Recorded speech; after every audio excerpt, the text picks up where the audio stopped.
In this tutorial, I'd like to show you Synthesizer, which is a part of FxFactory Pro. Synthesizer generates a three-dimensional image by distorting the clip based on the luminance values of the clip itself. I'm in Final Cut Pro 10, but this effect works in Motion, Premiere Pro, and After Effects as well. You can find it in the Effects browser under FxFactory Pro in the Stylize category. The presets show me some very cool line and point distortions composited with the original footage.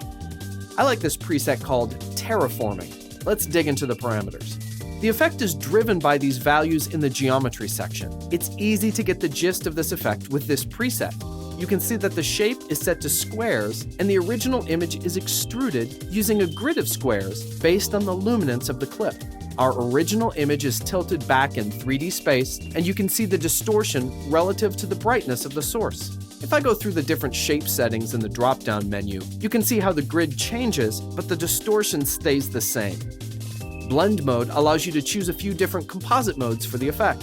I'll leave it to Add, which makes the effect brighter and more noticeable. The source section is set to Clip, which means the distortion is based on the clip itself. You have the option of loading custom media into this effect, or even using text to create the distortion. I'll skip down to the animation section.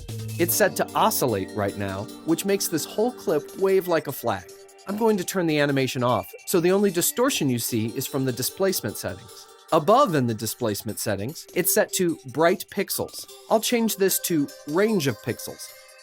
Here I get source value, aperture, and softness controls. I'll adjust these settings until I really can accentuate the distortion around the car. This is starting to look like how I want it.